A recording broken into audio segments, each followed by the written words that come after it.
Euh, du coup, quel a été...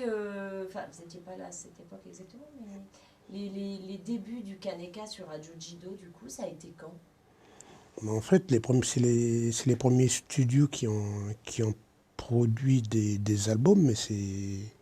Alors je regardais dans les cassettes tout à l'heure, un peu en venant, là, c'est le studio Mangrove qui a produit les premières cassettes qui ont été commercialisées, et c'est à partir de là que nous, on a fait de la diffusion. Mais il y a eu une première expérience, c'est l'Office scientifique et culturel, un peu l'ancêtre de la DCK, là, qui a fait une première, comment là, une première cassette avec Bonjep, qui n'a pas été commercialisée tout de suite, avec les problèmes qu'il y avait de cette époque-là de diffusion de tout ce qui vient du monde kanak, quoi. Alors, comme moi, je suis arrivé ici, enfin, il y avait, on ne pouvait même pas faire une heure de diffusion de programmation Kaneka, quoi. Parce qu'il n'y avait pas assez de cassettes. Il n'y avait pas assez. Il y avait pas assez. Il y avait déjà de la musique kanak, mais c'était ce qu'on a appelé la musique folk, la folk mélanésienne, c'est ce qui existait en cassette. Mais les productions kanak qui se sont appuyées sur le kaneka comme base rythmique, c'est venu bien plus tard, hein, pour la création, puisqu'il y a eu la création en 86 par là. Mais les premiers studios ont produit 3-4 ans après, quoi, avec le climat qui régnait. Mangrove, c'est l'un des studios. Il y a Mangrove, il y avait le studio, je regardais tout ça, studio Alizé, Océane, qui ont aujourd'hui disparu. Celui qui est resté sur tout le chemin, c'est le studio Mangrove. Donc s'il y a quelqu'un qui est bien au fait de ça, c'est le copain Alain qui nous a accompagnés depuis le début, mais que nous aussi on a accompagné. Voilà, parce qu'on s'est nourris l'un de l'autre en fait. On l'a fait aussi en interview alors. Ouais. Et du coup, alors, vous disiez que ça a commencé vraiment la diffusion 3-4 ans plus tard, donc 89, Oui, 90, voilà. donc là, vous étiez là. Ouais. Ça a marché tout de suite, la diffusion du Kaneka? Il y avait une demande, une attente des gens? Non, ça n'a pas marché, ça n'a pas marché tout de suite, puisque c'était euh, au plan sonore quelque chose de nouveau qui arrivait, qu'il fallait faire découvrir. Les premières années, en plus, il n'y avait pas tant que ça. Donc on arrivait vite à saturation, puisque le peu de production qu'il y avait faisait qu'on tournait en boucle. Mais bon, à côté, le climat dans le pays s'étant peu à peu apaisé, l'organisation de concerts qui se mettait en même temps en place pour accompagner le nouveau développement dans lequel le pays s'engageait, a facilité aussi tout ça, quoi. Il y a moins de pression sur les... Alors, je ne sais pas si Alain vous en a parlé, mais c'était compliqué pour lui, puisque lui produisait quelque chose qui était un peu... qui était carrément refusé par les maisons de production à ce moment-là. Et moi, j'en ai parlé avec lui l'année dernière, puisque nous, on a fait les 30 ans de la radio l'année dernière, de toute cette première partie-là, puisque c'était... il a investi dans un projet qui était mouvant au départ, quoi. Donc voilà, pas de surface commerciale dans laquelle ça peut être diffusé. Pour l'instant, c'est des réseaux militants, disons, hein, qui ont commencé ensuite. Ensuite, c'est sorti, mais ça a dû bien mettre une dizaine d'années avant que... Bien fallu 10 ans, quoi, avant que les autres médias de la place se décident à ouvrir. Je crois que les autres se sont ouverts à partir de l'obligation de... à partir du moment où la loi sur les droits d'auteur elle a été rendue applicable dans le pays et que tout diffuseur avait obligation de déclarer les œuvres. Donc tout ça, ça allait ensemble, mais les premières années, le Kaneka n'était pas protégé, hein. Il aurait pu complètement disparaître aussi. Et Pardon. Vous parliez du climat de l'époque. Du coup, clairement, parce que là, nous, le film va être diffusé aussi en France, hein, sur France O, donc les gens connaissent pas forcément tous la situation, le climat de l'époque en Calédonie. Donc, quand cette musique, elle a émergé, donc une musique très revendicative pour l'indépendance, etc.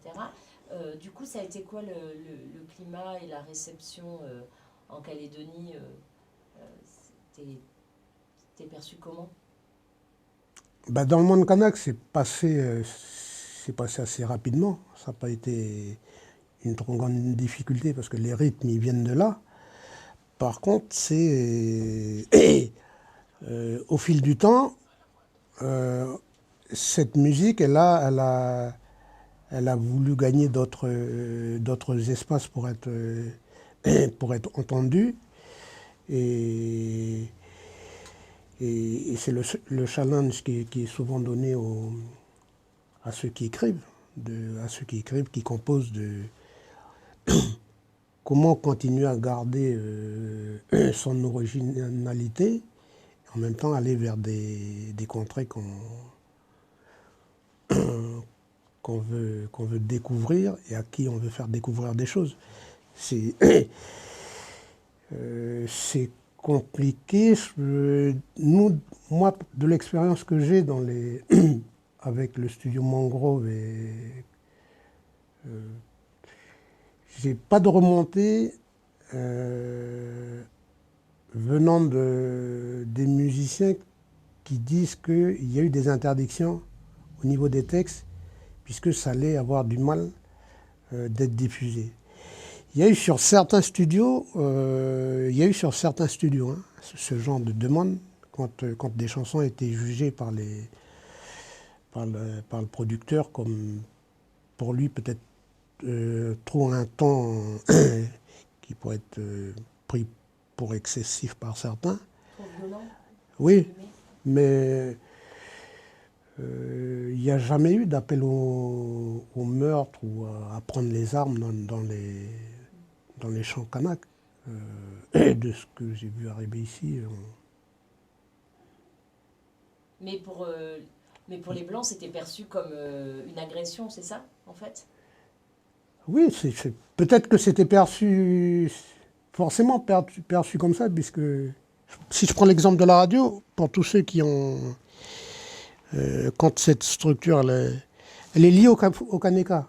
Elle est liée au Kaneka, puisque une radio sans musique, ça n'a pas de sens, quoi. On ne parle pas toute la journée.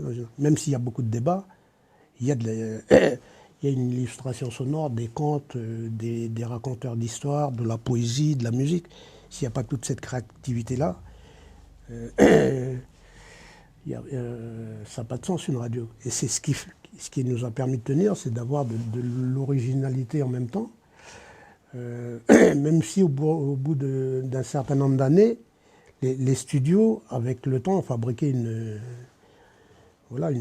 technique de plus en plus élaborée. On réduit il y avait des morceaux au départ qui font 5, 6, 7 minutes pour du live. Et les studios ont tout ramené dans des formats qu'on trouvait dans les cassettes à l'époque et qu'on trouve dans les formats de musique qui sont produits aujourd'hui. Donc forcément, il y a une alchimie qui se fait dans les studios entre les groupes et les gens qui font le son là-bas. Pour pas perdre son âme et en même temps rentrer dans un cadre, quoi. Et ça, c'est le truc qui est difficile. Qu'est-ce qu'on ne laisse pas.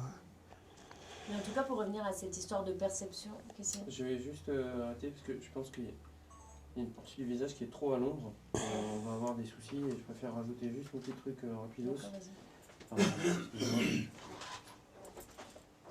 T'as la partie gauche du visage qui est un peu dans l'ombre. Donc je vais remédier ça. Parce qu'après, je sais qu'en post-prod, on va galérer. Donc, il vaut mieux pas galérer, que ce soit joli, quoi. Jusqu'au bout. Hop. Vide. Vous allez faire comme Génie? Vous êtes journaliste aussi? Je Non. sais pas, peut-être. Vous êtes en train de voir vers quoi vous allez aller? T'es obligé de passer à Kido alors. C'est ça. Ouais. Passage obligé. Elle est en stage de 3e, c'est les stages de 3 jours. Ah, d'accord. Elle est venue avec nous dans une mauvaise période, on l'a pas mangé. Hein.